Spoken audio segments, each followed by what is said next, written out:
What is going on, guys? Welcome back to the channel. I know I stopped the boarding process there a little bit early. I was just so excited. I couldn't wait 45 more seconds. Plus, that lovely song was coming to an end. I figured, let's just get into this stream because I am so excited for today's events, guys. We've got a good show for you here. I hope you all are ready to embark on a lovely journey in the wonderful FlyJSim 727 200 advanced variant. Unfortunately, we don't really have any opening doors or anything like that other than the rear air stair here, which DB Cooper made those famous, the Cooper stairs or the DB stairs or whatever. I think there's a name for them or something like that. Or was that on the MD-80? Maybe I'm getting cross-referenced. But either way, he jumped out of the back of an airplane. I want to say it was a 727. But anyway, guys, welcome back to the channel. Jeremy Harvey in the house. Loving that music, man. Guys, Jeremy Harvey is the creator of all the music and sounds that you hear on this channel, so give him a huge shout-out, man. He did a great job with that. Really appreciate it, Jeremy Harvey. Max Rank in the house. Romulus Dougal in the house. What's going on, Dougal? Good to see you here. I am Dimitri. Shout out to Dimitri again as well for helping me get some of my scenery stuff. I really am behind the curve when it comes to, getting the good European sceneries or little niche airports and what are the best airports to fly into, most challenging airports. I love a challenge, guys. I love doing challenging approaches. We are doing one of the most challenging approaches that I've probably seen here in a while, especially for 727 aircraft. We're going to be doing the localizer 1.8 circle to land 3.6 in the Calvi. And what makes it challenging is it's a lot like a carrier pattern. You really have to be on speed, trimmed out, configured before you commence a very tight circling to land approach. Now, I actually watched a video of Captain Joe doing it, and his captain was flying an Airbus A320 in there, and you can actually see him overshoot the runway a little bit to the east, and the approach is prohibited to the east, so you have to circle west with the mountains. Anyway, enough of me babbling. It's exciting. I'm ready to go here. Let's get this show on the road, guys. We are going to be using Siva today, so we've got to kind of take our time here a little bit. We're going to be programming some waypoints. Good thing is I already have loaded up a PDF file of the waypoints that we're going to be programming, and if you guys are wondering how to use Siva, I'm going to show you how to do it on this stream. I think it's the only way to fly this airplane other than VOR to VOR. If you use you can use the default FMC just to get used to the basic handling of the bird, but it was meant to be flown with Siva. It just works so well, and it's so much more satisfying when you can really do it. Now, you can also really mess up, so we don't want to do that. But first things first, let's head over here. We're going to get our battery on, and then we're just going to fire up the APU right away. So the CIVA INS will actually align faster in warmer climates. So that's when you will have a faster alignment time, essentially, if it's warmer. So I'm going to get the APU fired up and running early on, get the temperature controlled in the cabin here. I don't think it's that cold out here, though, but it doesn't hurt to get it fired up. She's kicking off now. Milltown says a fantastic view on live stream. Awesome looking bird. Thank you, Milltown. What up, Gaming Ninja Sheep? Good to see you here.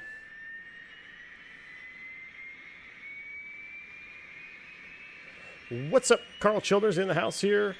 What's going on, man? Carl, V1 the skipper. Am I still a mod? Carl, no, unfortunately not. There's been some conflicting information out there on the interwebs with some other streamers, and unfortunately, I'm not going to be allowing moderators to be mods of my channel when they are mods of other channels in the community. There's just a lot of room for confusion and conflicting information that creates a lot of scenarios that don't need to be created. So we can talk later in DM if you'd like, Carl. But thank you for joining the stream, man. Welcome aboard. APU is up and fired. Excellent. We're going to go ahead and put it on bus over here. So in order to do that, once it's fired up, we've got to close. And we're going to make sure we are APU here. APU here. Excellent. We can probably get some bleed air on from the APU as well. Packs are on. Cooling doors must be open on the ground, so we'll go full open here.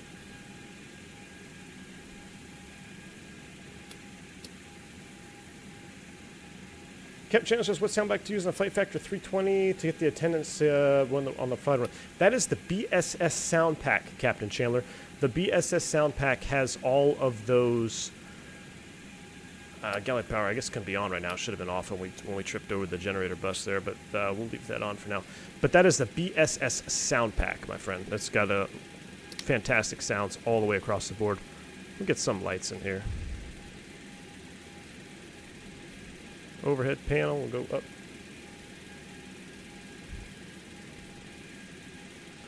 That looks good. All right, now, one thing about this airplane, too, that you really got to do is lights testing as well, because you can have light bulbs that are burnt out.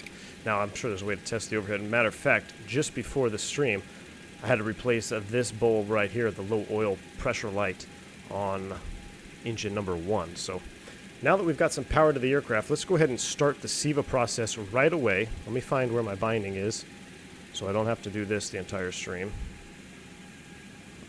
Tell me I have a Siva binding. Well, that's a wing view. Interesting. Alright, well, we'll just make our own binding. How's that? We'll make our own binding. Alright. Carl, I think you know what I'm talking about, man. We'll talk in DM. Alright, let's go ahead and go standby mode here. Now, to align your CIVA INS, it's very important that you get your initial position, and very similar to all the Boeings that you fly, like the Zebo or anything like that, you always put your initial position in. Do the same thing here with the Siva. Now, the problem with Siva, not necessarily a problem, but the quirk with Siva is that you really need to have the proper format for the coordinates. Now, what I did here is I just went to Sky Vector, and that's one of my favorite ways to do flight plans. Now, over here in Europe, it's a little bit harder because it doesn't have some of the little charts that you need, but you can still put in a basic flight plan and it will bring up all the waypoints for you. And when you go to the nav log, it will actually give you a PDF just like this, and will show you all your waypoints and all that stuff. And what I've done is I just created a PDF out of it and put it in the tablet here so you guys can see it. But this format for lat and long by default is what you need for the CIVA INS. If you have, I know if you use SimToolkit Pro, it'll give you a different format for your lat and long. That will not work with the CIVA. You need to have this format here, which is degrees, minutes, and seconds. So we are in position initialization. We're going to go ahead and start that by putting in our north 47 15.6.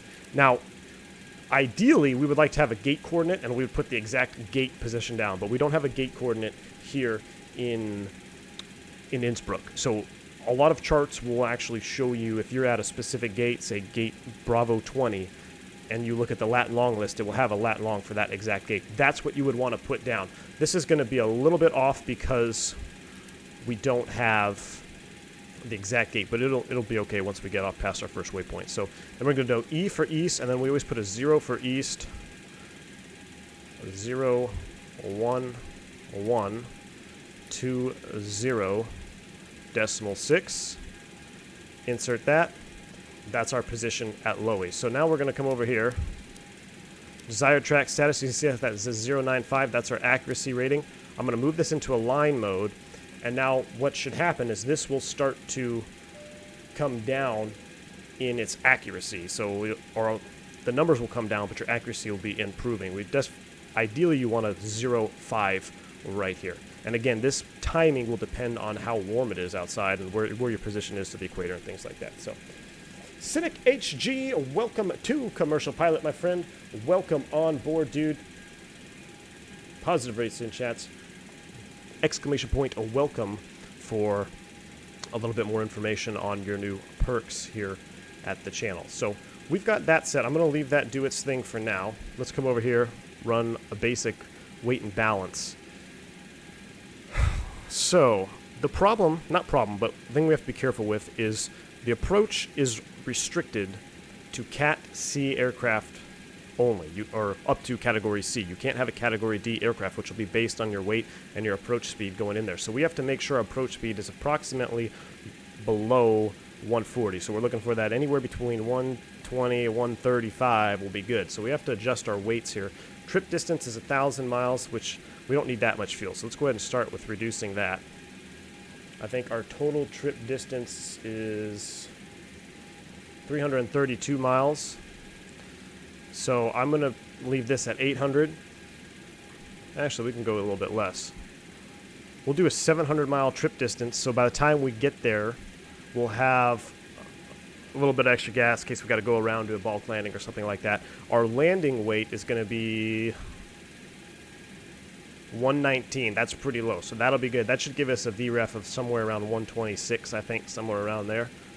And we'll just go ahead and leave the passenger and cargo loading the way it is. I guess we'll take a little bit. We'll do random cargo. Well, that's a lot of cargo. Let's go ahead and nice even CG, 24.2%. What's our landing weight now? Make sure we're not too heavy. 125. That's a little bit heavy still. Hate to see that much weight up there. I was hoping to be in the teens. 124.4, 124.6. That should be okay. Let's remove one of the aft cargoes. 123. That'll work. Light cargo, random load, looks pretty good. Cynics has been watching your content. Thank you so much for everything. So here's a little bit of giving back. V1, appreciate it, Cynic. Thank you so much, man. Glad to have you on the channel, dude. Oh, you know what I forgot to do, I think? Well, we are on AP power. Everything else looks good there. Hydraulics are good. Did I make sure Siva is enabled? Sometimes. No, it is enabled. Alright, so hopefully this will start to go down at some point here. And then we can put in our waypoints as well. So we're going to go ahead and do the rest of our programming here. I'm going to go waypoint 1, bring up our load or our flight plan here. Ariel Fisher says, finally my first V1 sim stream. I'm stoked. My girlfriend is watching too. Awesome. Welcome aboard, guys. Appreciate it.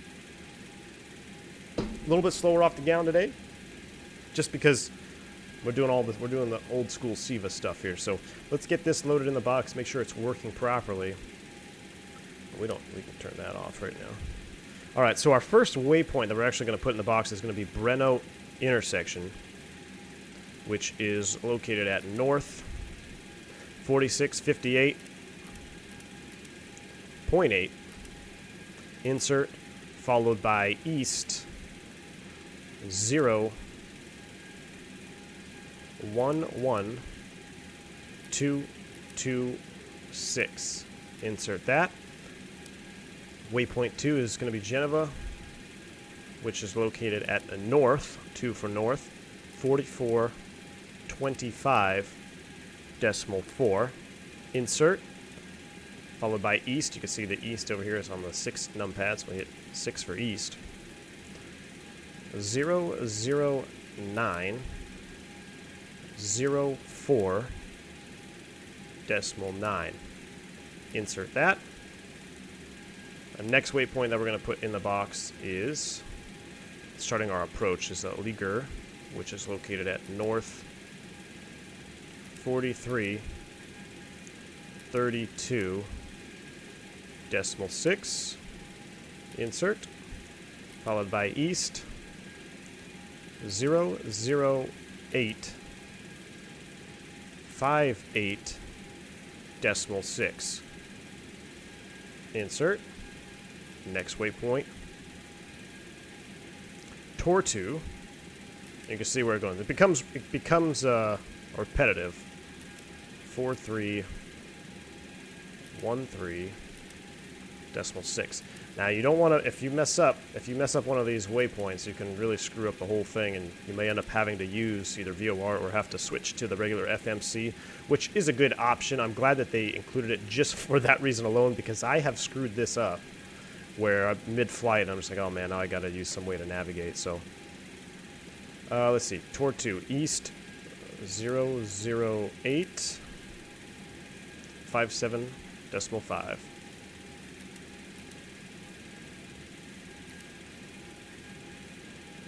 That was Tortu. No, already made a mistake. Look at that. 4313.6. So we're doing a cootie, and it should be 0085642. So you see that I caught that. That's why you should do this, so you don't put the same waypoint in here. So we can clear that. Good thing we caught it. 0, 0, 8, very similar numbers. 5, 6, decimal 4. Insert that. All right. Last waypoint at Norca, north. I'm going to do this just so I don't mess it up. North 42, 57, 1. Insert. Followed by east. 0, 0, 8, 4, 7, 4. Insert. And then the last waypoint, I'm actually going to put the airport in there, which is located at north 42, 31, decimal 4, followed by east 0, 0, 8, 4, 7, 5. Insert that. All right, so we've got our waypoints in there. Why do I skip some of the waypoints? And the reason is, if you look at the route that we're flying, number one, you could only put 9 waypoints in here at a time. Then you'd have to adjust. So theoretically, you could put you could put all 9, and then in mid-flight update it, add more waypoints. But I just picked the ones that I thought were going to be really necessary. So essentially, we're going to be doing a VOR NDB departure, which is going to take us to Breno intersection. Once we get to Breno, we're going to be going to Geneva, and then that's a VOR, so we can cross-reference that, make sure our waypoints are accurate. And then from there, we're pretty much, it's a straight, this is all an airway, and then this is the arrival. So I'm not putting all the waypoints in there on the airway. Now, in real life, you would, but for sim purposes, I don't feel like it's necessary, so I just put in these waypoints so it saves a little bit of time. But yes, in theory, you could literally put every single one in the box, and then when you got to 9, in flight, you'd have to recycle, and you'd have to change your waypoints from 1, 2, 3, 4, change them again. So our waypoints are in the box, and you can see our navigation is down to 5.5, so it's getting a little bit closer, but we're still looking for 0.5 there. So now that we've got that set up, let's go through a before start pre-flight checklist. Chris Landhart says you screwed up waypoint 4. Thank you, man. I hope I corrected it. I think we're good.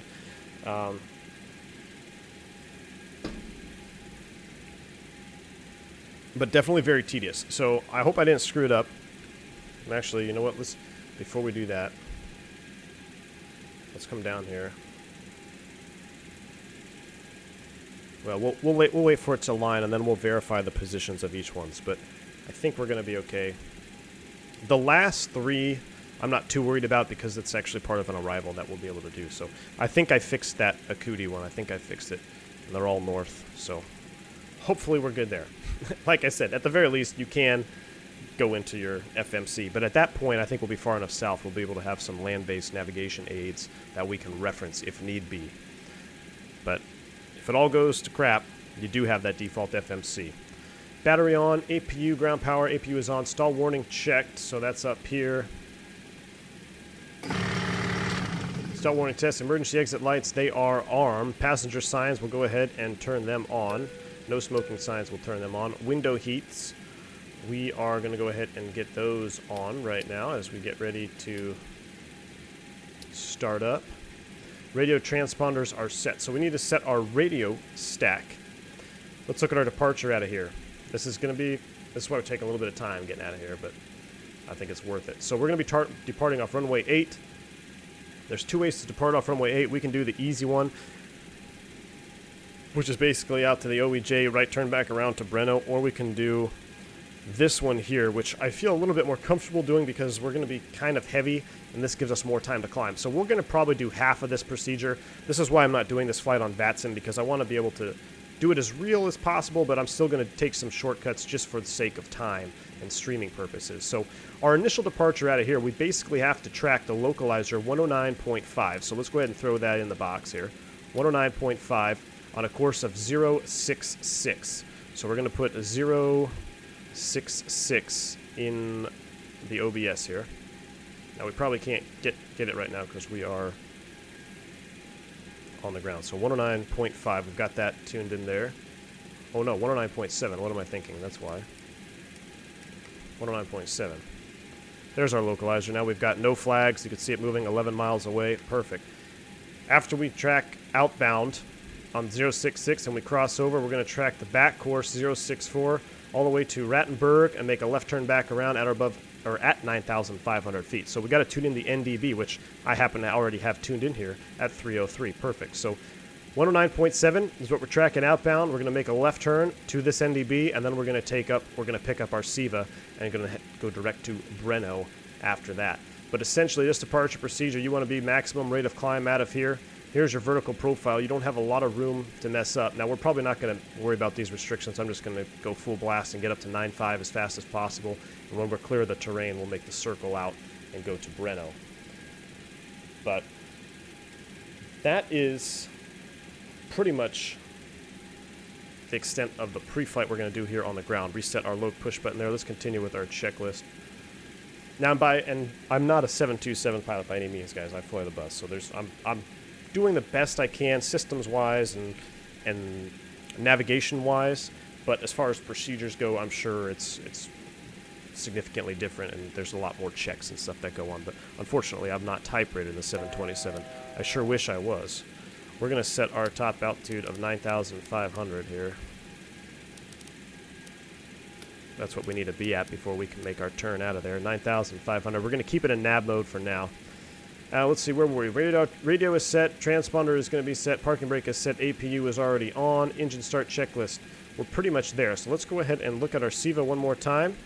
We're almost to 0.5. You can see we just have one there, so just a few more minutes. Not even. Let's go ahead and get the rest of our lights on. We'll turn our logo light on. We'll get the beacon light on. We'll close up the aft air stair. Flyer Alex 109.7. Yeah, I think I fixed it. I apologize, guys. I totally ignored you in chat there, but I should be a little bit better now that we got most tedious parts done. Dimitri says V1 METAR LOWI variable at 3,999. QNH is 1009. Thank you, Dimitri. Let's go ahead and throw that in the box. This is Barrow. Isn't there a way to change it? 100. Oh, there it is. 1009. It's on top. 1009. And we'll do the same down here. 1009. Thank you for the weather, Dimitri. Good call on that. What was the wind? Variable at 3. Perfect. We should be able to get out of here. No problem. There's our 0.5. Look up. Who was that just subscribed? Was that 666? Thank you for the subscription, man. Welcome on board. Appreciate it, dude. Or Vivine 62. I was looking at the wrong screen. Vivine. Thank you, man. Welcome on board. All right, so now that you can see our Siva, this is what you want to see here. 005. That means you're at maximum accuracy. So let's go ahead and put this into a nav mode. Now, distance and time, we're 16 miles from waypoint 1, which is Breno intersection, which that seems about accurate. Now, just the time is 99.9 because we're sitting on the ground, not moving. But that looks good.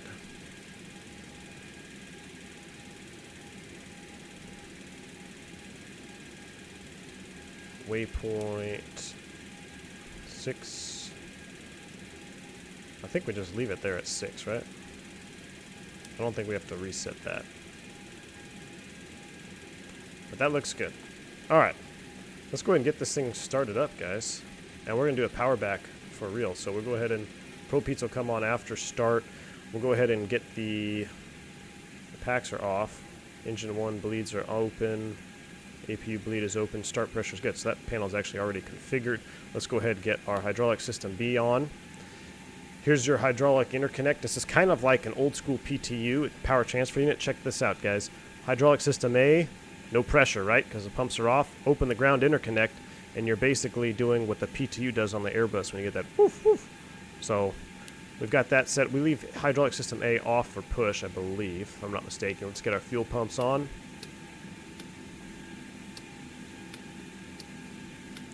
Fuel pumps are on. Tail skid APU is up. Galley power off for engine start. And we're going to start them up and then do a power back. So to start engines, we're going to go 3, 2, 1. We're going to ground engine number 1. N2 is on the rise. Start valve open. Looking for 20%. There it is. Fire it off. Ooh, you know what? I gotta turn my sounds up. I had them down for testing.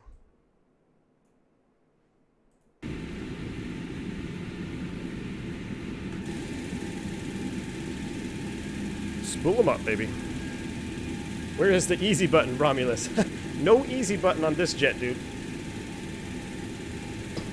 No easy button on this jet. There is our low oil pressure light is out. That means you're good to go ahead and ground the next engine. So we'll go ahead and ground engine number 2. Come over here. Start valve open. N2 is on the rise.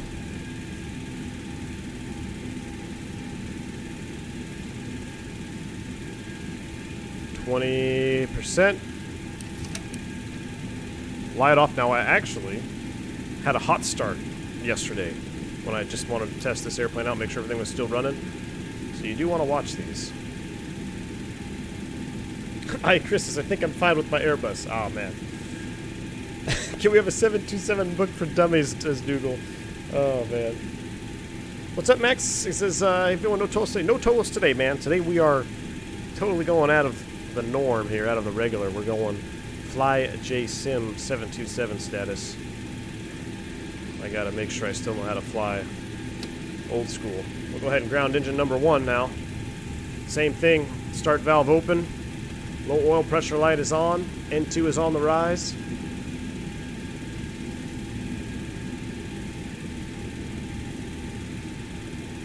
Here comes 20%. Fire it off.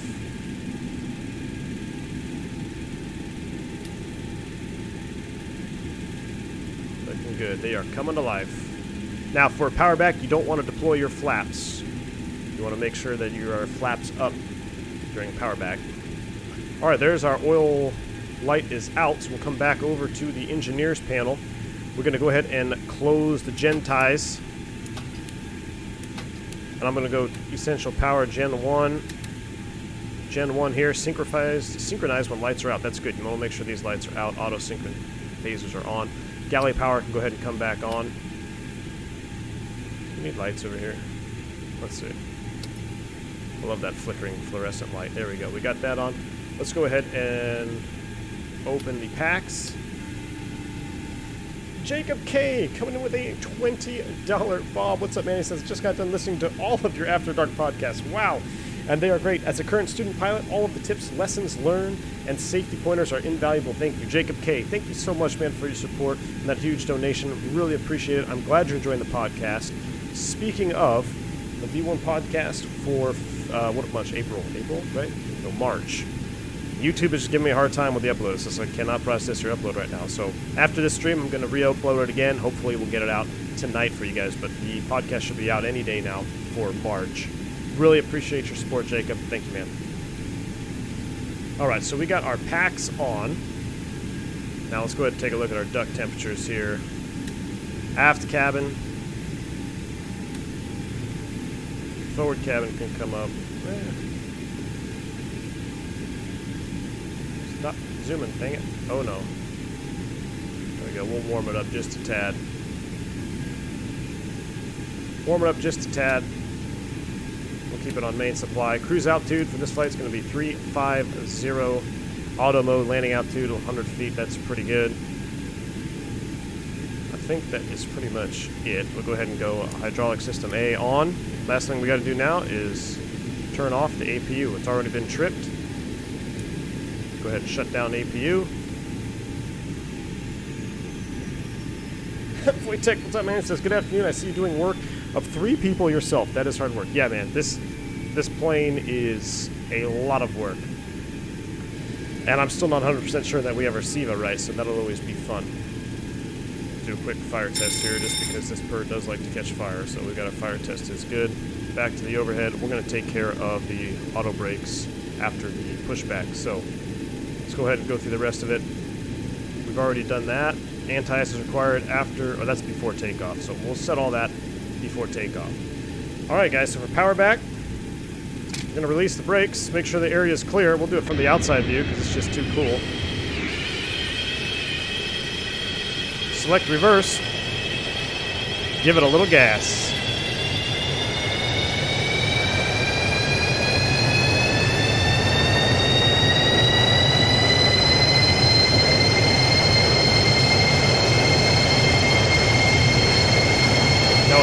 important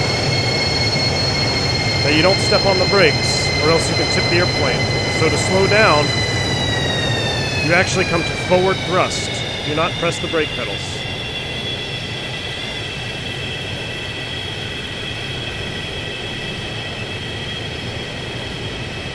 Alright, so I'm going to straighten the nose wheel. Forward thrust, reverser stowed, and just at idle, that pretty much stopped our pushback. So there's your pushback. We're a little off center there, but that's okay. I'm going to set the brakes here real quick. Now we're going to set our speeds for takeoff. We're going to be doing a flaps 15 departure just because we get a better climb performance with flaps 15. We'll go ahead and set bugs, set trim, 12515. Listen to these puppies come out here. I love these flap sounds.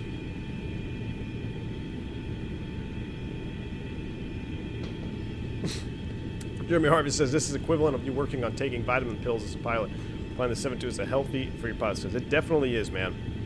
And the approach, when we get to the approach, you're really gonna see it. JT says we love the streams. Glad I could make it. JT, thank you, man. Welcome on board, dude. Donation. Rand, cool.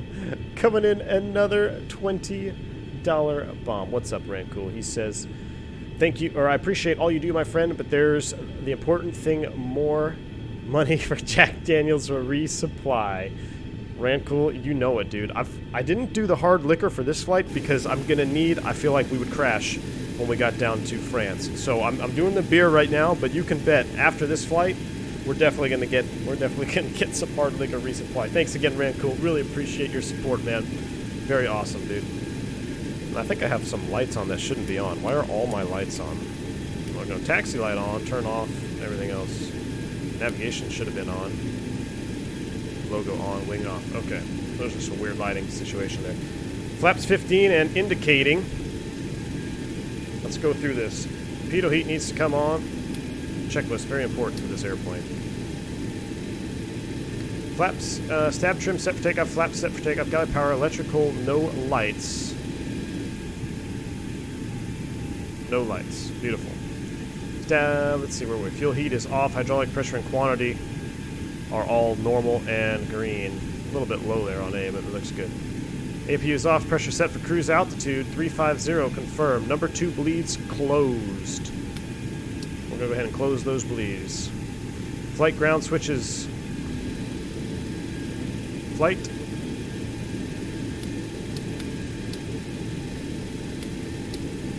That's weird. I guess not. Right, and guard. EPR bug speeds are set. Let's do it. Brakes released. Taxi lights on. Let's head down to France, guys. I hope you're all ready. Once we get up to cruise, we're going to be interviewing my good friend NASA 6, who just passed all of his training there in Spain. And we're just going to talk to him a little bit about the current situation, what's going on over there. So I don't know if any of you guys are in training over in Europe, but it might just be good to have him on board for a little bit. Kind of get the scoop. He's much more up to date with all of the European aviation terminologies and things like that. So it'll be good to ask him a couple questions. Looking forward to that once we reach our cruise altitude. Look at that, though, huh? With the grass. My goodness.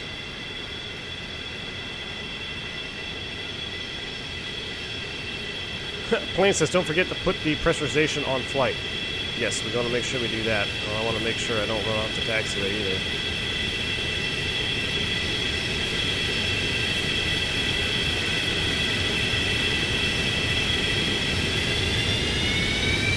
A little bit heavier than I wanted to be. What's our takeoff weight here? I feel like we're heavy. Max takeoff is 184, but we are total fuel. The gross weight is 136.8.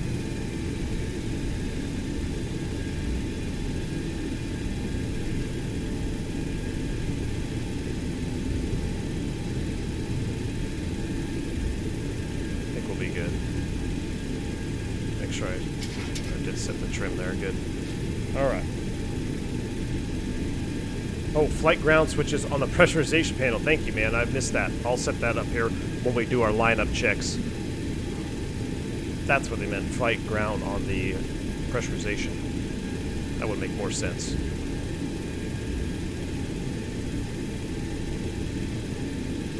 Alright, so we're cleared to back taxi to runway 8. We'll go ahead and light it up.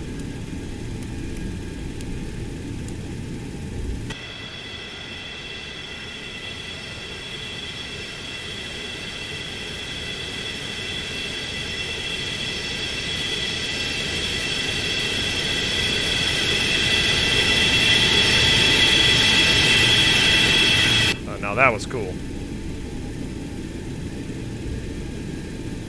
We'll go full length here, and then my dog, like clockwork, I swear. I don't think she did it last stream, but I guess she was under those covers. She just wants to get out of the room now. Ryan says, is it normal for real world pilots to swerve on the taxiway? No, not really. It's taxiing in this sim is way different than taxiing in real life. I mean, using an actual hand tiller and being able to feel where you're going and stuff. I actually think it's easier to taxi in real life than it is in the sim. Plus, my rudder pedals are just pretty beat up, so it makes it harder. Let's get a nice line up here. We'll do a little cheat view just because it looks so good.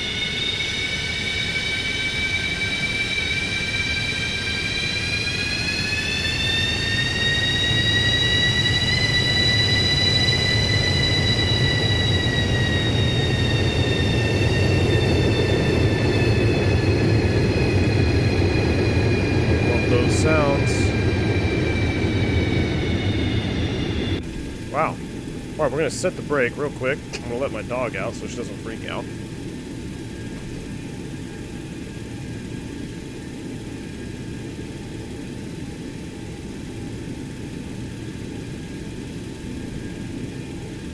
Can't be taking stowaways to France. Although beagles are, well, they are European, right? So I think they're English, though. Alright, so let's do our takeoff checks here. Clear for takeoff. Start switches are guarded. Transponder on altitude.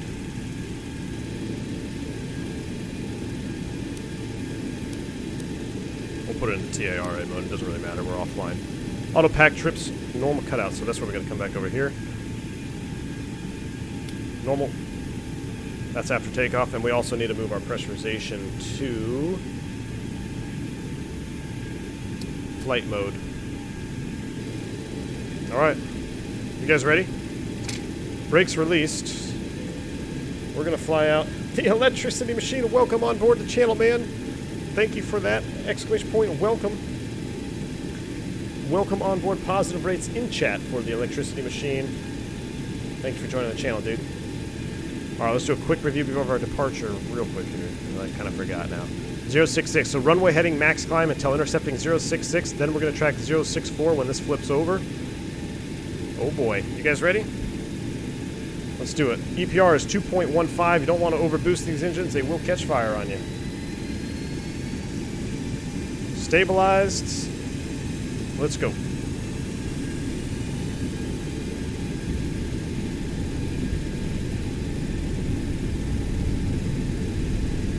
Takeoff power set, 2.15 on the EPR. 80 knots. Check.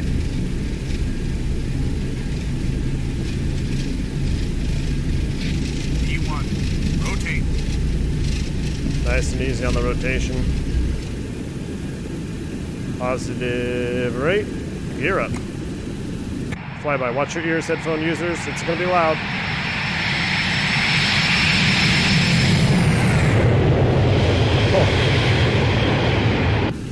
That flyby, though. Alright, we need to climb. We need to stay focused on climbing. Matter of fact, we can already go up on flaps 5. We're waiting for our localizer to come over here. That flyby sound. Holy. Do it again. Watch those ears.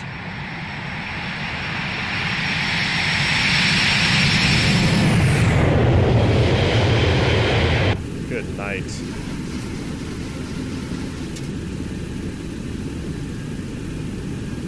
Here comes our localizer.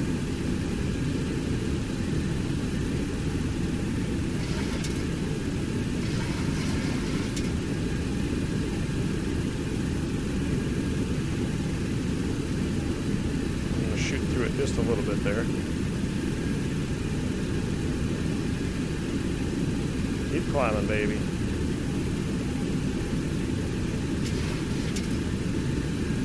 .066 inbound, at or above 4,800. We're well above that. Look at the performance of this plane, though, huh? We're at 54. We might not even have to go all the way out to Rotterdam. So what I'm going to do is we'll go ahead and get the autopilot started just a little bit early. No, you know what? Screw it. I like hand flying. It's going to go flaps 2. I think there's a speed restriction of 160 knots, but we're going to be plenty good on performance-wise. Look at our VSI, upwards of 4,000 feet per minute. Close to it anyways. Another flyby shot.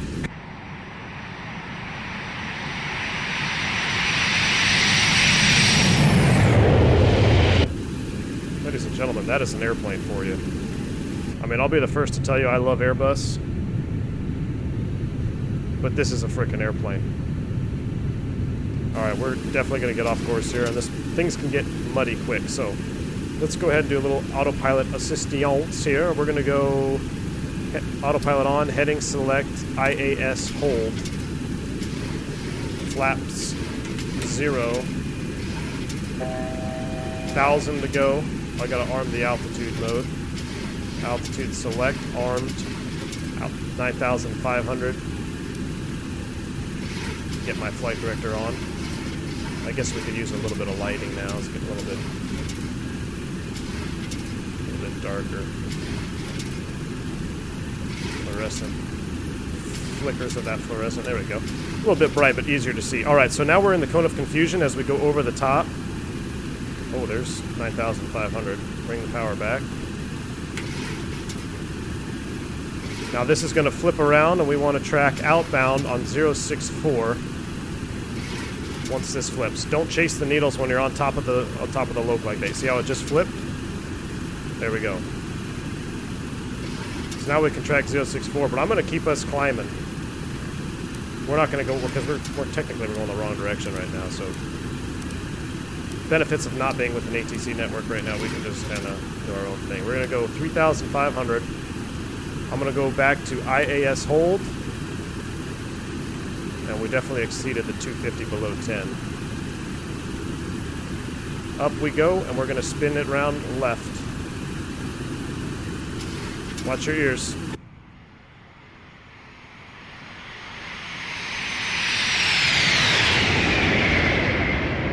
Cool. We're up to 350. We're coming all the way around. Now what I want to do now is I'm going to put this into GPS mode.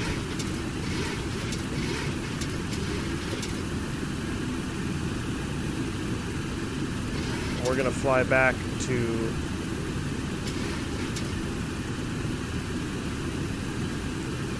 Breno, which is over here.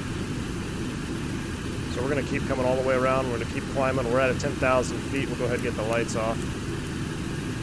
Now, this is not strictly the procedure. I just want you guys to know that, but I'm doing it just for cinematic effects. Because look at that wing view, or that cockpit view. Are you kidding me, guys?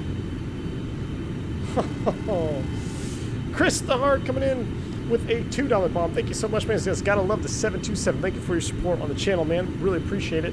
Definitely love the 727. Just look at, let's just embrace this view for a minute here. This is awesome. Cynic says someone misclicked for a dislike. Yeah, man. Let them. How do you dislike the 727? We're going to keep coming left here. We'll try to intercept our course eventually to Breno. We're doing 1,000 feet per minute. Let's go ahead and increase our thrust. Ahead it's for 250, but we're above that now. So I'm going to increase our climb speed about 290. Increase our EPR now. 92% is our continuous climb. So we're going to set 92% and 1. As she speeds up, it's going for IAS hold. So it's trimming down to reach our bug, and then it's going to go ahead and trim up.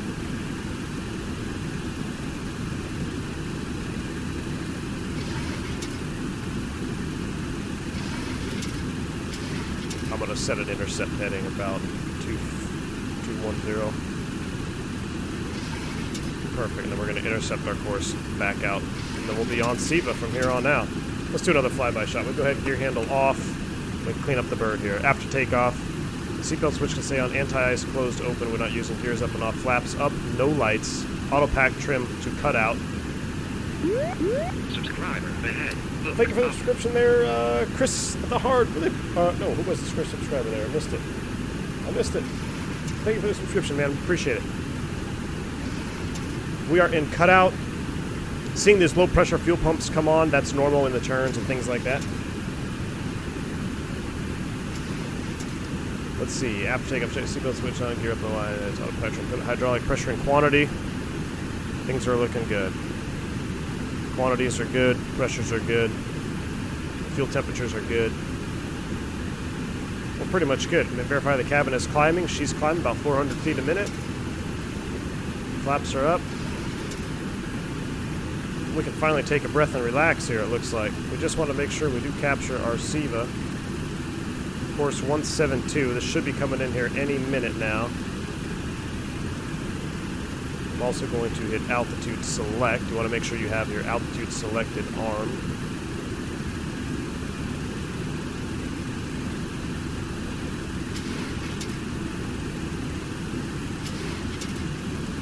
Tesla guy, what's going on, man? How are you? I'm doing just fine, dude. Welcome on board. A little hectic getting out of there, but these views are worth it.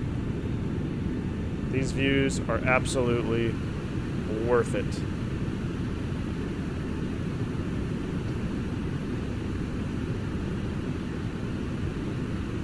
Awesome. All right, here comes our course line. You can see that our Siva course, but I'm still in heading mode, so I want to make sure that the airplane will capture it normally. So now we're going to go nav loc, and it's on GPS, which for us is Siva. So it is captured, and we are tracking to Breno intersection. Now you can see we're not exactly on this airway here because I programmed our initial position from the field. So it's going from the field to Breno. So in real life, you would definitely do some different things. You might have done this departure. Probably should have made a right turn at 7,500. But we were on the LOWI 10.3 because it's more cinematic. And then we just kind of vectored ourselves over to Breno. But we can go ahead and get rid of these charts now. I'm going to keep this one on so I can verify the accuracy of our Siva. And then we'll be pretty much relaxing time. And we'll get our friend NASA 6 up into the cockpit here. Michael, appreciate the subscription, man. Welcome on board, dude.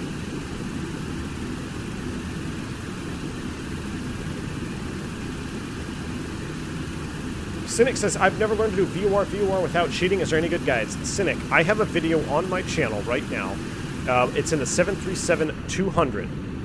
And I know it's a 737-200, and maybe you have the 727 and you just want to use the 72, but it's the same principles apply. And a matter of fact, it applies to any airplane VOR to VOR. Thank you for the subscription. Really appreciate it, man. Welcome on board. But it's called the VOR navigation, or it's just called VOR navigation tutorial. And I'm in the 737-200, and I show you guys some very basic navigating steps in VOR to VOR navigation. So check that video out. It's an older one, so forgive me if it's a little cringy and I'm not as used to making videos as I am now. I might have to update it, but the content will still get you there for sure. You can see we're leaving the ORBX area now. Let's do a flyby shot before we totally get out of here. Look at that. Look at that. Looks like we're in a turn heading to our next waypoint. Looks like Siva's working. Yep.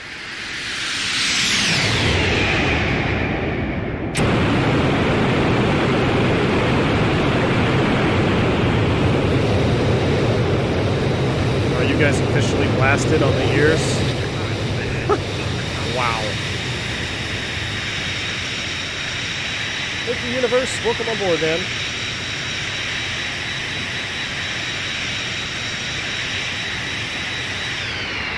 I hope you guys' ears aren't as bleeding as mine. Let's go ahead and turn it down a little bit now, huh?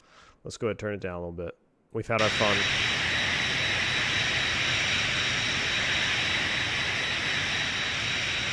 Now, the other thing we got to be careful of here is actually flying the airplane. Demon Trader, what's up, man? Another $2 bomb. He says, I've created a ground set and new checklist for this airplane. Fantastic, man. I will definitely have to check it out. If you haven't already, throw it in the Discord. I'd love to check it out, man. Look up. I don't know why I can't see who is subscribing. I'm not getting the... I see you guys subscribe. Thank you for the subscription, man. I just can't see your names. I'm going to have to look at that here in a second. But what I was going to say is, climbing out, you really got to pay attention to your EPers. Make sure you're staying at 92. Make sure everything is kosher up here with your speed, because this airplane can get away from you. It's not doing the VNAV that we're used to, where you just set it and forget it. You got to maintain the thrust. It doesn't have any auto thrust or anything like that. So really got to stay on top of it. Now, one issue I have been having is at cruise, sometimes I get a little oscillation in the yoke, and I remember that was a problem before. Then they fixed it, and then it broke again, I think, and then I don't know if it's been fixed or not. So I think it might be an issue with active sky. If active sky becomes an issue, I'll have to turn it off. But hopefully, it seems to be doing just fine right now in the climb out. We're at 27, 1.97 on the EPers, 92%. Temperatures look normal. Looking good.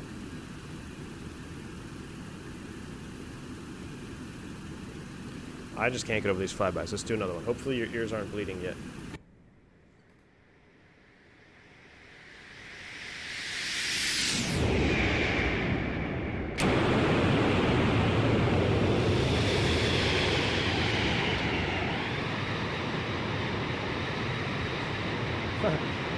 Cynic says, I haven't seen it yet. Definitely check it out. Yeah, man, for sure.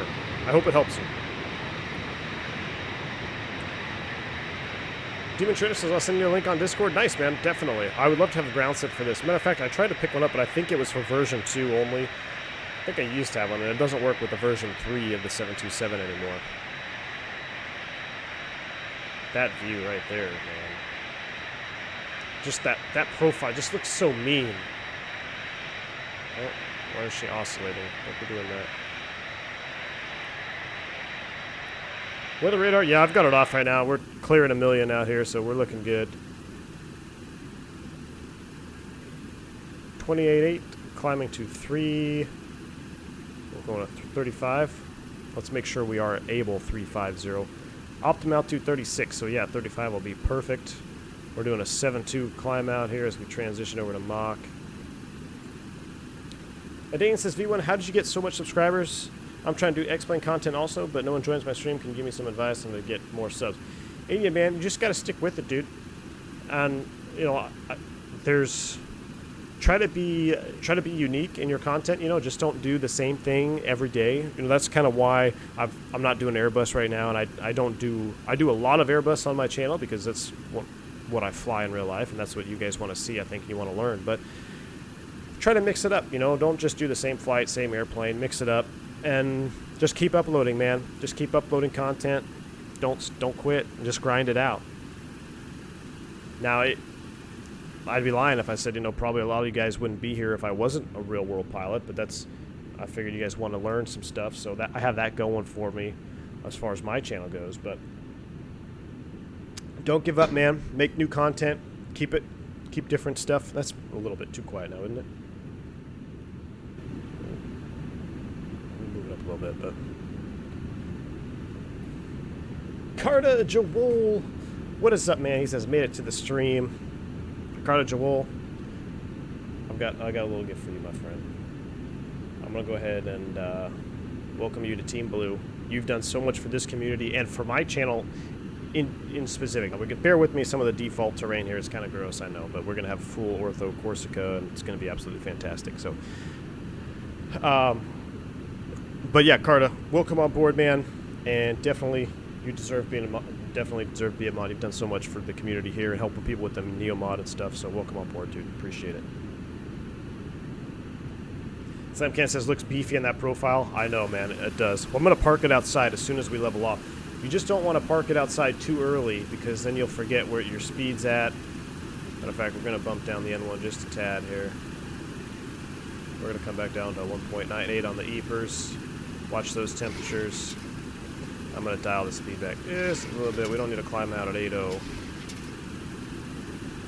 I mean, she'll do it. This plane is a beast. It will do it. We no longer need this fluorescent floodlight on it either. We can probably dial down some of these lights. Perfect. We'll keep the weather radar off to save frames, but this is helpful. It has the weather and terrain down here that's fully functional. How's our Siva looking? We are 137 miles, 17 minutes from our next waypoint. That seems to be right. Let's go ahead and clear out LOWI. And come back to here. So we went to Brno, Genova. Yes. Yes, sir. Let's see. It was 181 miles between the two. We're at 134. That seems right. So it looks like this is working. I'm going to tune this VOR in as well. I'm not going to pick it up right now because of the terrain, I don't think. But let's put in 112.8 over here. 112.8. And I'll put it in the nav too as well. So once we do get within range. Actually, yeah, we are picking it up. Look at that. I'm surprised. 131 miles, 131 miles. So this is raw data with slant range air, and this is Siva. That's why it's a little bit off.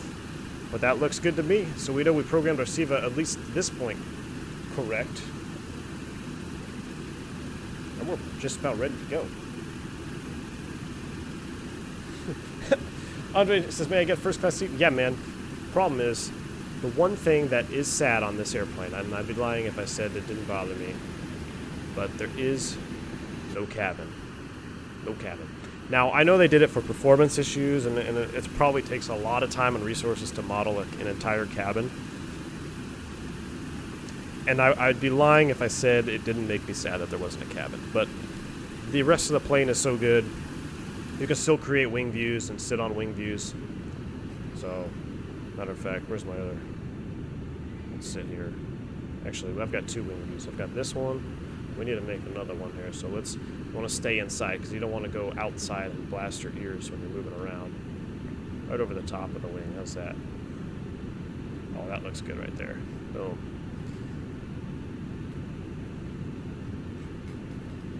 Did I check out the new FlyJSim 732RC? No, I didn't yet. I saw people posting pictures. I think that's hilarious, and I think that's a brilliant April Fool's joke by them.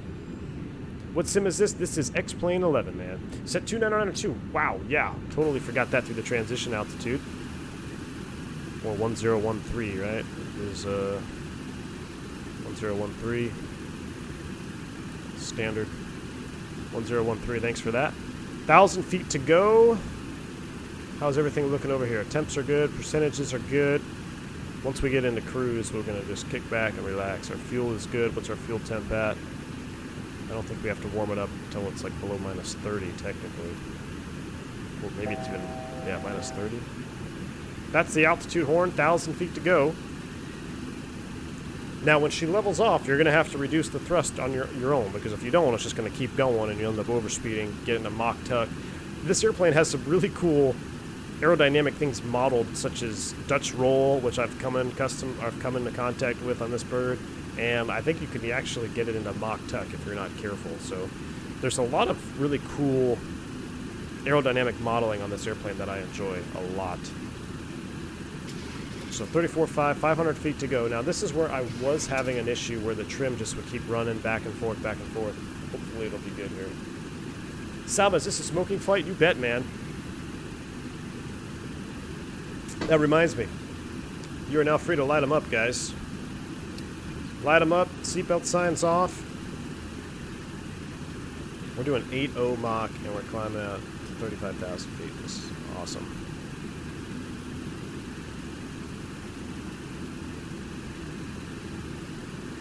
Andre says, V1, I haven't flown in like 2 months. How do I get myself back into simming? I'm stuck with video games. Hey, dude, you just gotta do it. Just do a flight. Just do a short flight. And that might get the bug. But I go in waves too. Sometimes I'm really into it, and some days I'm just saying, man, I'd rather do something else. All right, 350. It sounds like we just went an altitude hold, so we want to verify the autopilot, not necessarily the flight director. The flight director is an independent subsystem. Has nothing to do with controlling the airplane. We want to make sure our altitude, VOR low mode, perfect. Leveling at 35. I'm going to just cruise us right here at 8.1, so I'm going to walk that thrust back. We'll set at 1.90. We'll see where that levels out at. 99 miles to the coastline. Perfect. Any Mach indication? Tim, yeah, there is. You got to really look at it, though. So it goes from knots, and then at 250 knots, 300 knots, but the outer is your Mach. So you can see this is 0.8 Mach, 0.7 Mach. We're doing about 0.84. And we're going to go ahead and just... We'll bring it back a little bit more. How about 1.85-ish on the Ebra? Let's see where it levels out at. I mean, you can go really fast, but then you start to run into some handling issues. 1.80. Bring it back a little bit. I mean, this is the Airbus can only do 8.1 Mach, so I'm already going faster than an Airbus can go. And good luck reaching 8.1 at 35. You probably have to be at 39. That seems to be good there. 182. Let's do a flyby shot.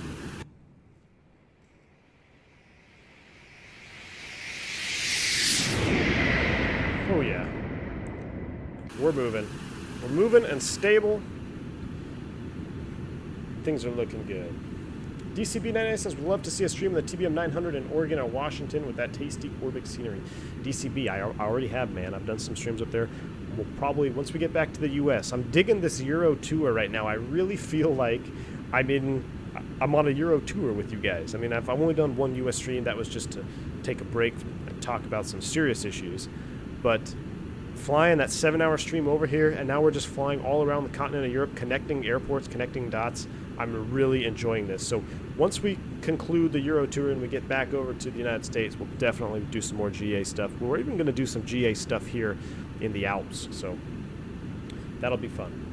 Have I ever thought of doing a DCS stream? I've done a few, and yes, there will be more to come, man. There will be more to come. Carter says the glass in the cabin back here, it's fabulous. I can see everywhere. It goes well with my cigar. Oh, Carter, yep, you get it. I get it, man. Tesla says, V1, would you fly a 747 in real life? If you couldn't, if so, which variant? Ooh, I'd fly a 747-100, man. That short, stubby one just looks so cool. Old school dials. Imagine crossing the pond and that. Definitely. Or the 8. The Dash 8 looks freaking nice. MMO of this bird? I think it's around 9 something. Why is it that commercial aircraft, the older ones, could go faster? Back then, they didn't care about fuel savings and noise, really. It was all about building an airplane that could go really fast. Fuel was cheap. We're going to dial it back before we start to get into some oscillations here. Come back to 1.75. Back then, man, they just built planes for speed and comfort. Now it's all about how many people can you cram in there. That's really what it boils down to. There we go. We're coming back a little bit. I mean, we're still cruising at 8.2 Mach. That's moving. And our fuel flow is 2,000 a side, so 6,000 pounds an hour total. Our total fuel, we got plenty of gas on there. We got 5, 4, 4. Looking good. 11, perfect. All right. I think it's time. We'll bring in my friend NASA. We'll do a little talking with him. So, sound resumed. Microphone activated. I'm gonna unmute my TeamSpeak here. I'll turn down this volume a little bit. And so NASA's a good friend of mine. He just concluded his training in Spain. He's the EASA. He's got the ATPL. I believe it's still frozen right now.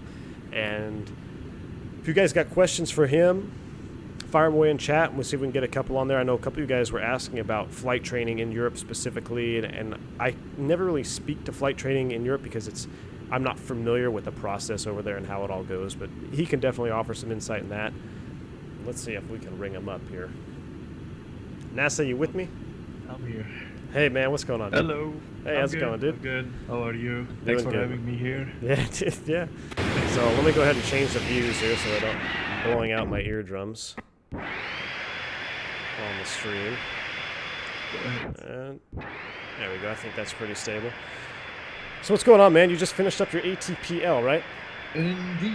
Perfect timing, no? I know. That's gonna be. Actually, it's too loud. Let me go back to the inside view. So where'd you go get your training done? All right. So the idea was to get a European license from the beginning. I was considering Germany as, I was here. Maybe, I'd get it here in German, finish it, but the price was too high for to do it in Germany, and Yeah. most schools will send you to the U.S., so you'd end up in Miami, Florida, somewhere, I don't know. Yeah, I And remember that. exactly, and it would end up costing you a lot of money. Yeah. So the alternatives were Southern Europe, Greece, Spain, Croatia, I think, is Oh, wow. starting up now. And I saw Spain. For me, actually, Spain, I mean, the country itself is nice. Been there a couple of times, Yeah. and I thought, and the school I contacted was located in Catalonia and Barcelona, Yeah. and they sounded really good. They were very helpful, answering my questions. So I got in contact, and yeah, I joined them, started my training there, and actually it turned out to be a very good school, and I had a really good experience there. Like I'm impressed. I wasn't sure in the beginning, Yeah. going from Germany to Spain, but I was impressed. I'm not Yeah. gonna lie, it was very good. That's cool. So what got you into aviation? Like, did you always want to be a pilot, or like, what made you want to go into flying? I think I have a similar story like yours. As a child, started flying. With the family, getting into the cockpit. My father used to be a manager for Lufthansa in the Yeah. Middle East, so we used to fly a lot. And getting, I was allowed to go into the cockpit, Right. watch. Watch everything. Watch how it happens in cruise. The pilots, the captains, the costume. I love the aviation from the Yeah. beginning. Did you it was always my passion. I always could tell you were passionate, man. So Ness and I, we actually met playing Digital Combat Sim together back in the old, before it was 2.5, man, right? That was fun. I think you just flew the Mi-8 around. That was pretty much your bread and butter. Helicopters. Yeah, helicopters. Yeah, so he's, like, for you guys that are listening and that want to be or have thought about flying, NASA is a classic story of someone that I'm so proud of what he's done, because he just went and did it. I remember talking to him. We'd be just playing flight sim or whatever, and he's like, man, I really like flying. I was like, dude, you should just do it. And a lot of people stop at that phase. They just think about it, and they think that they want to do it, but they never just take the leap and actually do it. And you did, man. So congratulations for just jumping in and getting it done. Thank It sucks. you, but- It sucks that it's what's going on now. So now that you've got all your ratings, what's it with this Corona thing going on? What's happening? It's true, but I just want to comment about what you mentioned right now. Yeah. Because I'm almost certain half of your viewer base right now are either become pilots, or Right. they're in the process of doing it right now. Yeah.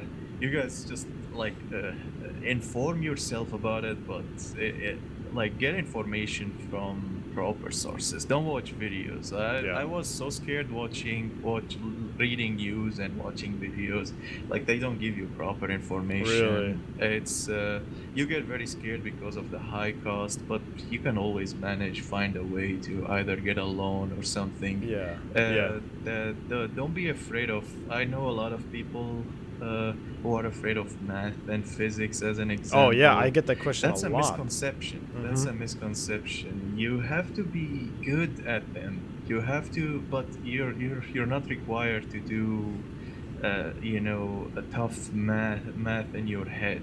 It's Right. actually all simple stuff. Just simple Yeah. math, simple Yeah. physics. As long as you understand what you're doing. Yeah, definitely. I mean, I ask you for math questions all the time when we're flying. So it's like I wasn't very good at math, and I'm still not very good at math. So yeah, I guess a lot of guys ask that question, like, do I have to be really good at math? And I mean, probably back in the day when you were flying, 727s and 74100s, there was a lot more math. It was a lot more prevalent. But in modern aviation, you just have basic formulas, and it's kind of, I've said it before, it's basic. If you can do basic math and just multiply it by larger numbers, you're pretty much going to be covered, because a lot of the math you do is simple multiplication, division, and things like Exactly. that, and just sometimes with larger numbers. But Exactly. so if I had to ask you one thing, what is something that you wish you knew now, or that you know now that you wish you knew before you even started aviation? Do you have anything for that? Maybe something EASA specific. the EASA way of doing it, you have to finish 14 theoretical subjects, Oh, that, yeah. and and you need a certain amount of hours. Granted, the amount of hours, like 250 hours is the minimum, is Yeah. actually a very low number, you know, compared to what you guys have in the US Oh, to yeah, yeah. become to I think to have your Yeah, we gotta go to TPL. 1,500 for... I'm not sure about the numbers, but I know Uh, it's higher than European, exactly. So I wish I knew about the theoretical part. The theory part, guys, you can do it by yourself. It's just yeah. apply for it and you can register, I think, online, and you can go and start doing it. And you get a year and a half time to finish all the 14 subjects. And Oh, they're wow. really not hard subjects. Yeah. And the way the European questions are at the moment is honestly just memorizing. Unfortunately, I say it's unfortunate Just because memorize it. they give you books that are useful, that are like so good, and a lot of knowledge, a lot of interesting stuff that you can learn from them. Yeah. But then in the end, they end up just forcing you to memorize the questions and the answers. I gotcha. Yeah. I remember when you were studying those and for your school, and you would ask me questions. I'm like, these are questions that I knew once or twice just for a test, and you have to have them memorized and know all about all kinds of stuff that you weren't even doing in training yet, which I thought was crazy. Yeah, But exactly. that's cool though. So how is now that you're done, right? You're done with flying, and you don't have any more training to do. You have is it a frozen ATPL? It's exactly. So Okay. right now it's gonna be. So what I have right now is a CPL with the IR and multi-engine Uh-huh. and the ATPL theory. So it's frozen until I get the 1,500 hours. Okay. Well, it's actually a little more complicated, but to generalize it, it's 1,500 hours of jet engine of multi-crew really? cooperation. Okay. Yeah. Wow. Nice. But yeah, I don't know. The corona situation right now. We'll Yeah. see how it goes. I'm hopeful. I mean, when you look at all the grounded airplanes around there, and how the situation was before Mhm. this started, like the companies were hiring like Yeah. crazy. Yeah. It's not something. It's not an advertisement. You know, like they Yeah. were really hiring. They were in Oh, need I of know. It was pilots. insane. The demand was crazy. And now it's just, you look at, I mean, there's been several European airlines that have gone that have just said they're done, right? And Flybe is one, if I'm not mistaken. Exactly. And then I know Flybe is gone. Lufthansa took a pretty big hit. They've reduced a lot of capacity from their routes right now. They did. So- They did. I don't know. Maybe Norwegian is gonna be probably hit very hard by it. There are a lot of European companies that aren't doing well at the moment. Yeah. I'm checking always the websites that I know of, you know, to apply for. Right. Like there is a flightdeckfriend.com or carrier.aero, and they all have the same thing. You know, an update, like they're just saying. Companies aren't hiring anymore right now. Uh-huh. Some are still accepting applications. You know, they just wish to have a hold pool for Okay. them for Yeah. when the industry kicks up again. But no one is hiring. So Wow. it's not a good situation. That's not good. Yeah. Oh man, I would say I feel your pain, but I mean, I'm lucky enough to still not be furloughed yet. But I mean, that's not to say that I will be here in the future. But I tell the guys out there now, like, just keep your head up, because at some point, this will pass. You know, now it may be a different world of aviation than we knew before, but at some point it's going to start picking up, and at least you're going to be set and ready for when that starts to happen. I mean, you're going to be ready to go after, you know, they start hiring again, hopefully, right? I mean, Hopefully. what about they start cargo? Are they soon. is cargo hiring? Because I know in the U.S. Hardware. the cargo is still hiring. I don't know if that's true out there for you guys, but It's the same, but I was checking actually today. Cargo looks, I think, are looking, but you know, type rated.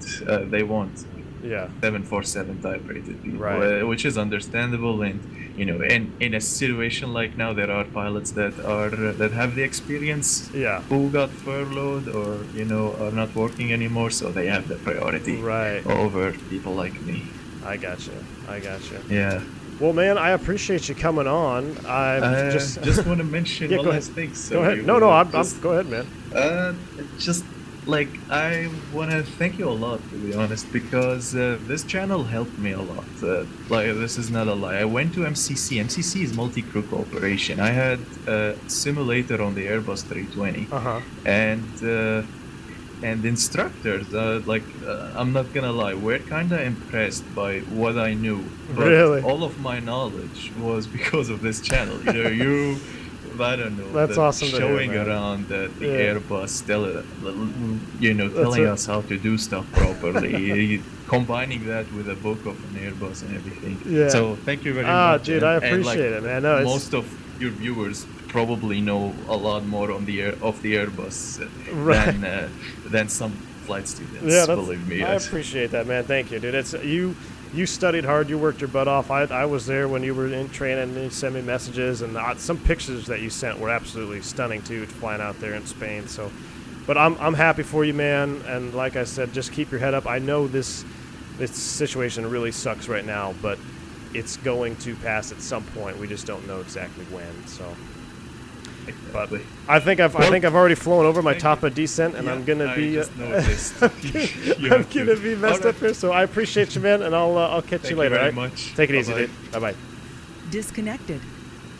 All right, guys. So that was a little bit of NASA. Sorry, I know someone asked a couple questions there. I'll probably try to bring him on again here in the future, but we do need to start our preparations to get down. So right now we are tracking to Liger, I believe, if I'm not mistaken. And we got to cross Tortu at or below 14,000. So I've got 14,000 feet set there. And we are 10 nautical miles from Liger. So we are going to be way high, I believe. Let's go ahead and look up a couple more charts here. I do need to... Oops, nope. Already got that one. I'm going to go back. What we need to do is pull up the approach to localizer runway 18, and then we're going to do the circle to land 36. So 109.5 is the localizer frequency. I'm going to go ahead and tune that in. While I do this, I'm going to bring in my thrust levers back. I got us an IAS speed hold. And pick up our rate of descent now at 32,000 feet. We may have to hold, which is totally fine. We might have to do a turn in the hold or two. There is a hold pattern off the localizer that we can do that is protected. And there actually is a published hold right here over Irolu. Wojtek coming in with a $10 Bob. He says, thank you for your passion for aviation, bringing viewers to the channel. Wojtek, thank you, man, for that support. Really appreciate it. I love hearing the success stories and stuff like that of NASA. And you know, you heard it from him. He said he learned from my channel. And that just makes me feel so good that he was able to learn some content. And if I can help you guys, even if it's just in flight sim stuff, and you guys pick up tidbits here and there, that makes me happy. And Wojtek, thank you for your support to the channel. I'm glad you're learning. You've been a long-time supporter of this channel as well. I know it. I've seen you around here for quite a bit. So thank you, man. Really appreciate it. Let's go ahead and get our volume back up just a little bit here. We'll go ahead and... Can I recommend good takeoff instruction videos for what kind of airplane? Just the Airbus? We do takeoffs pretty much on every flight. Alright, we gotta think of some other things. Geneva's 112.8. We've already got that in nav 2. So we're 58 miles. So at 183, that's just a radial in. Don't have to worry about that. We do want to cross a cootie. That's a cross radial there we can check. So basically our flight plan is going to be Liger, Tortu at or below 14,000 feet, which we're trying to catch up to right now. Let's go ahead and add a little bit of speed brake. One thing about this bird is it will come down. We're in the plains, so which waypoints you're heading towards? Subscribe. Thank you for the subscription, man. Appreciate it. And for all the subscribers that subscribed while I was on the chat there with NASA, I appreciate you guys subscribing to the channel. Let's see. So we need to go. Actually, we're still okay, right? We're coming down here. I got a little panicked. Right? Or no, we are going to get down. There we go, there's Calvi.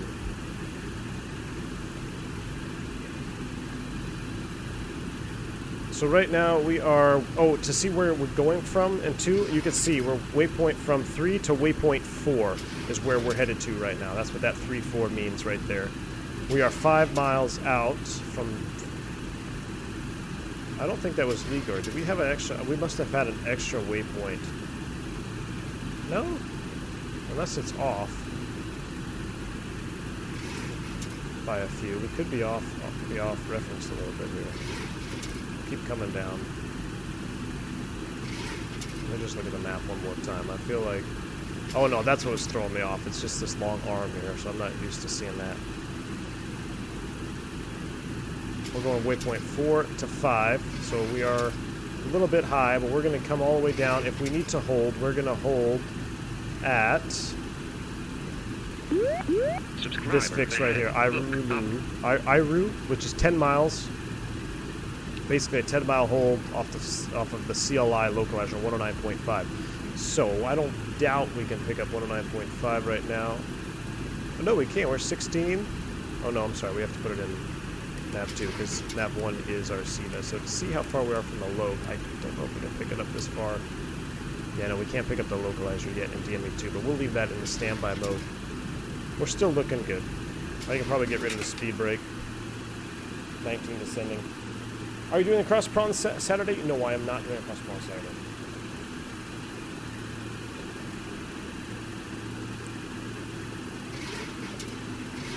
Just gotta get caught up here. So, our loc approach, it's very simple. We're essentially just gonna fly the localizer straight in. We're gonna be coming in pretty much straight in anyway. But where it gets sketchy, and I'm sorry I don't have a more high definition chart for you guys, but this is a circling approach according to some real-world procedures. Now, it's really hard to see and probably make out in the stream, but essentially what we're going to do here is we're going to break off our approach and we're going to cross over the mountains here at 1,300 feet. We need to be configured at VAP on speed, and we're going to what they call the quarry, which is a rock quarry that you'll be able to see off the right-hand side over here, and that's when we make our left hand to circle. You want to be at VEP, obviously, before you line up all the way. Now, you got to be below 140 knots throughout this whole approach, or else you're not authorized to do it. So, let's double-check that right now. Landing speed, 123. Perfect. Set bugs, so I know we're going to be in the correct category to do this approach.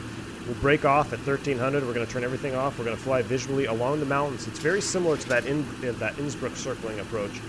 We're going to fly right along the mountains, except now we're making a hardcore left turn, and we need to be fully configured throughout this phase here.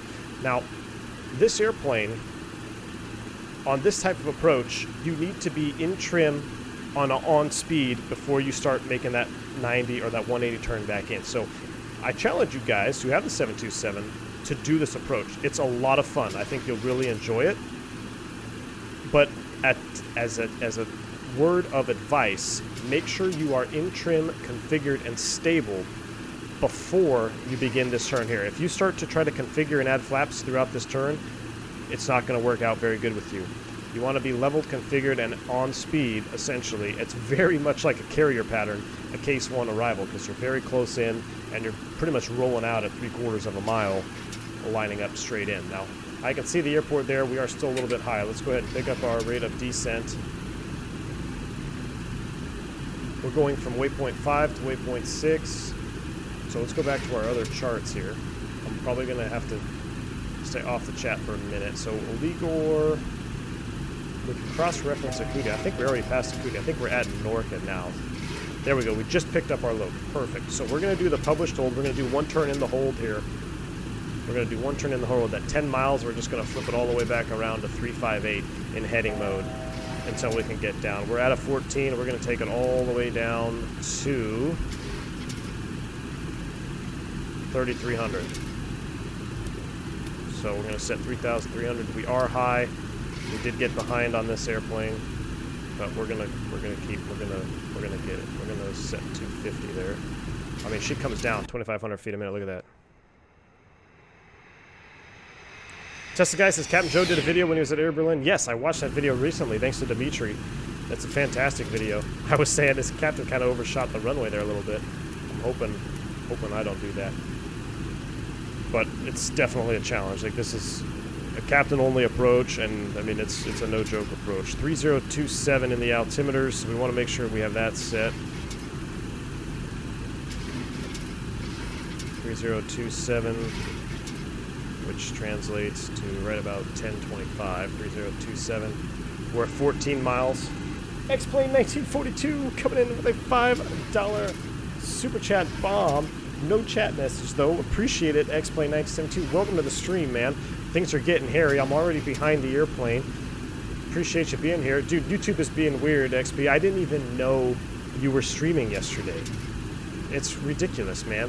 But welcome to the stream. If you haven't already, guys, check out X-Plane 1972. He's another good content creator out there. But welcome on board, man. Thanks for your support. Here we go, 10 miles. We're going to go heading mode and flip it back around. So I'm going to sync my heading bug now. I'm going to put the aircraft into heading select mode, so we're no longer in nav mode. I'm going to flip my CDI into a navigation, and I'm going to make sure we have 109.5. We do. And the approach course for the localizer is 178. There's 10 miles. We're going to go left turn in the hold. Down to 3,300, and I need to also set the altitude select button, or we're going to blast through that. So left turn all the way back around 358, and altitude select. Altitude is armed, so we'll level off. I'm just going to go ahead and put that back in heading mode. There we go. We're looking for 3,300. It's going to be a short turn in the hold here. XP says, hey fellas, still at work, just popping in to say hope. Just to say hi, hope you're well. X-Plane 972, welcome my man. Thank you for that support. Stay safe out there. I know you're working overtime right now. I know you're working overtime, man. It's crazy. Essential workers, though. Hats off to them, man. On that, I'm also going to we'll just maintain 250. 3,300. Perfect. We're in the turn there. Get the power back in a little bit, and then we got to do a checklist. Seatbelts, we need to get that back on. No more smoking, guys.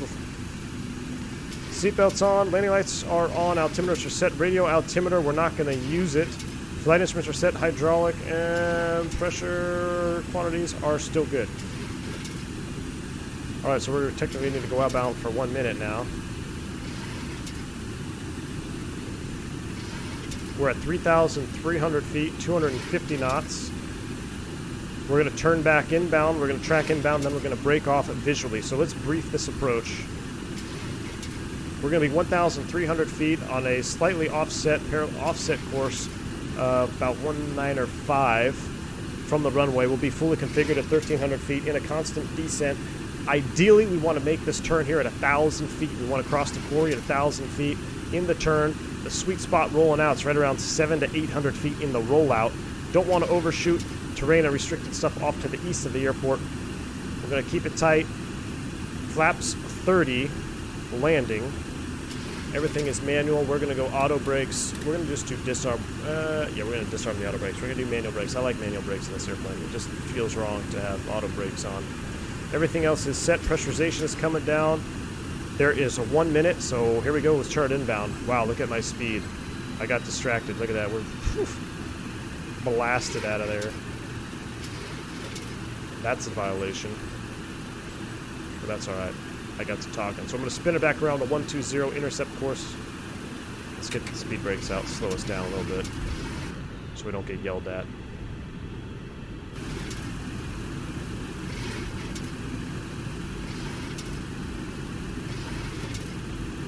What is the function of the trim wheel you hear in the background? That is, yeah, making small pitch adjustments according to the speed. So there's 250. I'm going to bring the thrust back in. Alright, so that's set up. Now we're going to go loc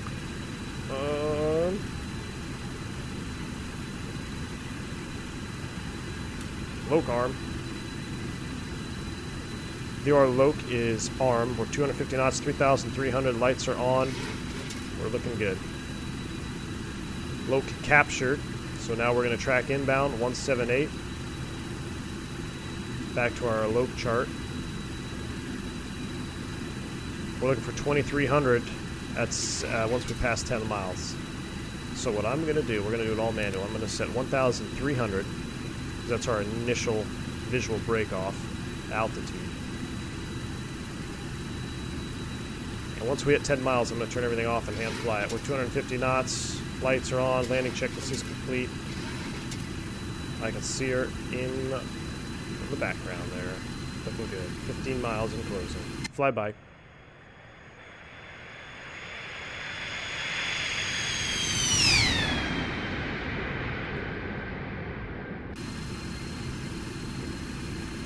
We could probably, well, we'll start to configure a little bit.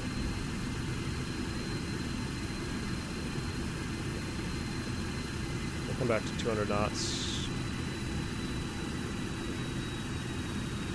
I will have to use track IR on this approach, guys. So it may fuzz up the clarity a little bit, but I just definitely need it for the circle. Below 245, flaps 5. Look at them slats extend. I love it. This plane looks so good with all the drag hanging off of it.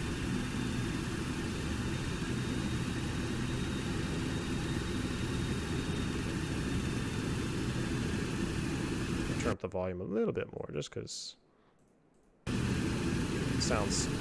Can't miss the sounds. Below 230, flaps 5. Reduce the power there to compensate for that balloon, even though the trim is going to do it for us. All right, there's 200 knots. Here comes 10 miles. So, track IR is on. We're going to disengage the autopilot. We're going to turn the flight director off. Wrong button. And now we're going to hand fly.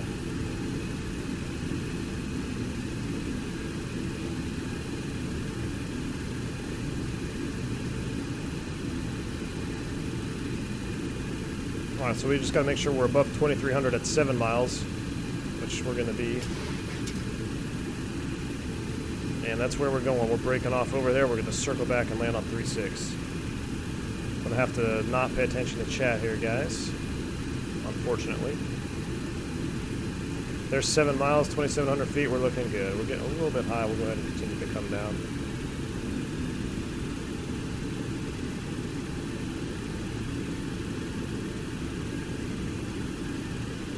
Alright, I'm going to set my course for 360. That's our inbound. So now I'm no longer looking at the course. I'm going to be flying visual reference where I need to go. So we're going to break off from the straight-in loc. We're going to keep coming all the way down to 1,300 feet. I'm going to get the speed brakes out, help us slow down a little bit. That's the idle warning horn.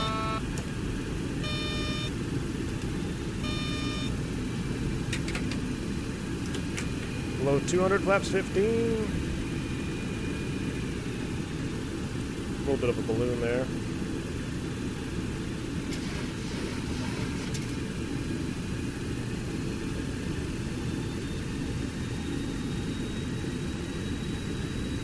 So coming in at this VREF speed 120 is pretty slow. She will plunk pretty good, probably. We're going to do our best to put her down on the markers, though, or at least close to it. Alright, 200 feet to level off. I can see the runway right there. Gonna head over these mountains, which just seems weird, but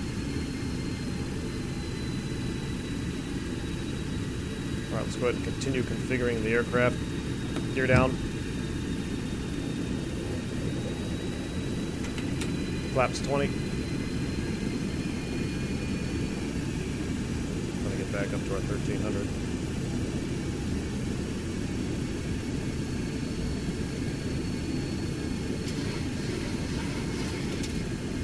Flaps 25.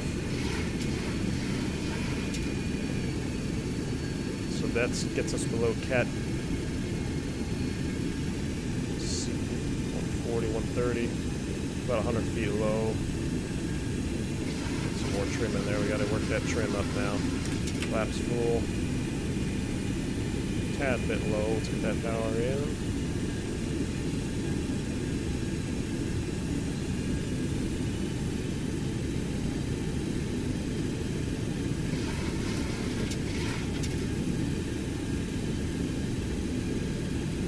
try to get her nice and stable before we make the turn here.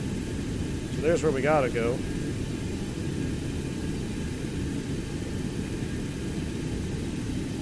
Like to be a little bit faster on this turn.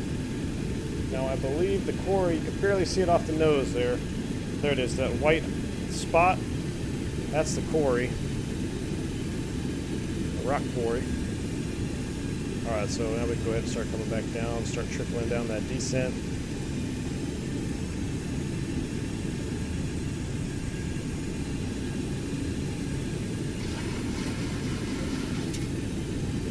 Well, it'll be about 1,000 feet here as we make the turn.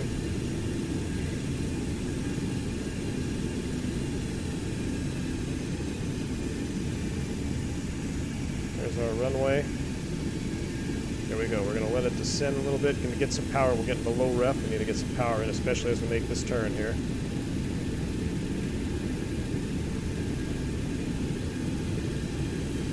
.000 feet. Don't climb. Then you'll roll out high, and it's very hard to recover when you roll out high. Probably get a sink right here as we go into almost. It's a lot of bank. 500. Don't peak for the runway just yet. Made that nice and tight. 400. Just a tad high. 300.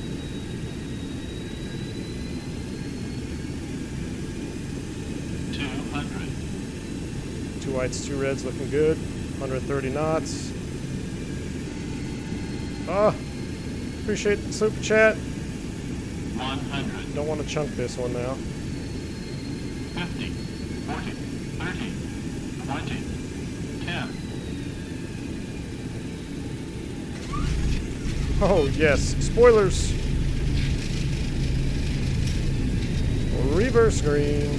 Man, I should just fly airplanes that aren't the Airbus. We'll use that reverser to slow her down. 70 knots.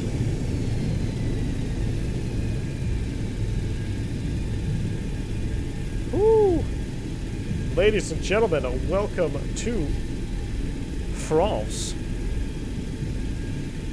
Ooh, thank you, Mark Sputnik, coming in $5, 5 trillion francs. It says greetings from Zurich. Thank you, Mark. Sorry I didn't catch that there on the approach. We just had to make sure we didn't crash. Appreciate your support. Greetings, man. You were just in time for that landing. That replay is going to be some juiciness. Absolutely. I have to critique that approach. I think we almost, we were so slow. I didn't really check what the wind was doing here. We'll go ahead and start. I normally don't configure on the runway, but we're going to configure as we make the turnaround, taxi back. Wow, with our speed that low, we really turned it in nice and tight. No overshoot. Actually, if anything, we might have been close to undershooting that turn. But it's all about having that airplane trimmed and configured on that essentially downwind leg as you're making that turn inbound. Because if you're trying to chase, you can even see in the replay. I'll probably show it where I started to get a little unstable just before that turn, and you gotta lock it in, because if you start chasing the trim and speed in that turn, you can be in a bad situation really quick. One thing to note too is as you make the turn, you're going to lose a lot of vertical component of lift as you make that sharp bank. So you want to add that power in there, a little bit of up trim. We'll go ahead and get the APU fired up here as well as we taxi back. Butter's in chat. Definitely. It was a butter. That's right. About time we get a butter around here. I'll take it. I think it might be the challenging approaches. It's one I really tend to focus. Who knows? Dimitri, boss of all bosses. I appreciate it, man. Slam Cannon says, I think European butter is easier to come by than American butter. Again, mastering the European theater. Thanks, man. I appreciate it, dude. Look at this beautiful bird coming in here. Again, thanks to Dimitri for getting help with the scenery lined up. I had a heck of a time getting the airport to show as well as the ortho.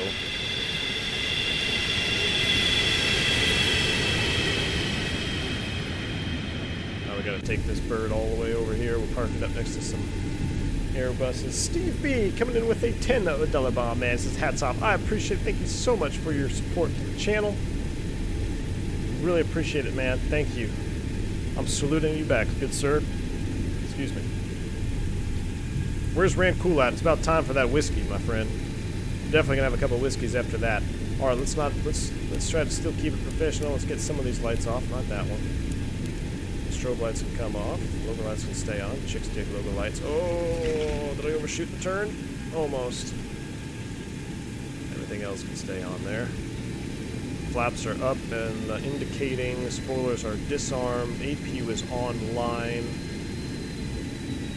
We're going to take it into the ramp here. Look at that. Air France.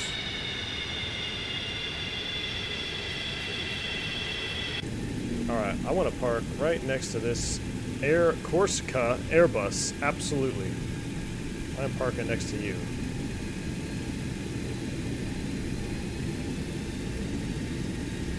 On this replay, I can't wait to see this replay. Magnus says, best approach I've seen. Good landing. Thank you, man. I appreciate it. It's definitely a challenge. If you guys have the 727, even if you don't have any of the scenery, I mean, the ortho is free. You just Google it. That's already put together. But it's such a fun approach with this airplane. I highly recommend you guys giving it a shot. It's really fun.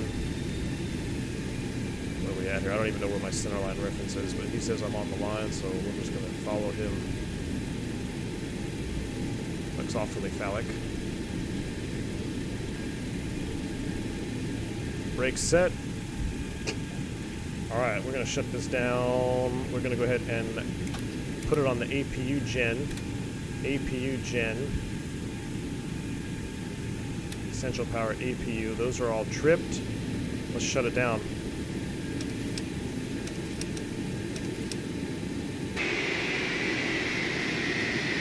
Ladies and gentlemen, welcome to the island of... What's the island called? I don't know.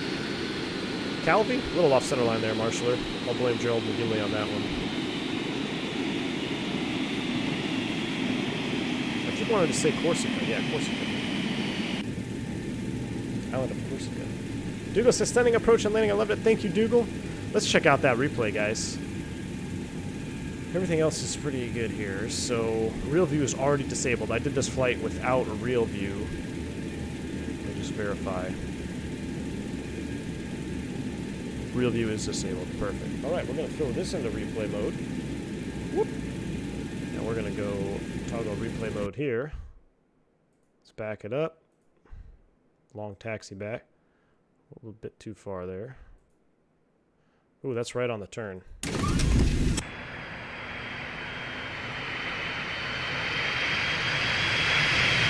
Look at that bank angle. I was cheating. Gotta look from the inside view first. Gotta save the best for last. I mean, that's the sight looking down at the freaking ground right there. The reflections off the wing. Oh, FlyJ Sim. I love this airplane. 732 next, Tesla guy? Maybe. Maybe. I do love the 732 as well.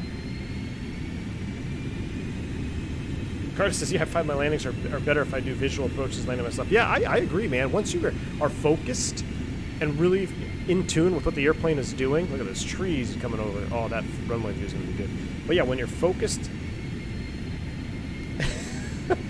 it does make you tend to do a little better. Dimitri, phallic thing there's for captains who botched the approach. Agreed. Oh, you guys are great. Spoilers coming up. All right, enough of this. I want to see the runway view. Let's watch it from the turn. I want to see that airplane turn. This is my favorite configuration of the 7.2. Completely dirtied up, gear down, lights on. It just looks so beastly. Does that not look like a beast of an airplane to you? I mean, Carl Childers is still here. That's 3/4 of a mile. Call the ball, man. That's close to case one. Oh, the sounds. Let's see the butter. Ooh, little crosswind there. Oh, yes, sir. Center line corrected. Yep. Did anybody even check the winds? I didn't even know what the winds were. Probably should have looked at those.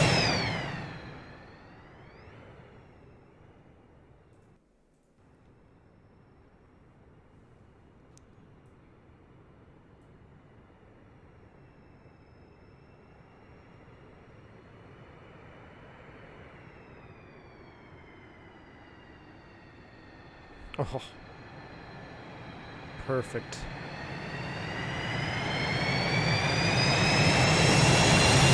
Yep.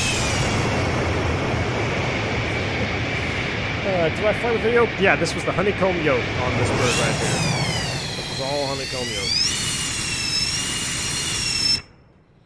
Guys, it's that time.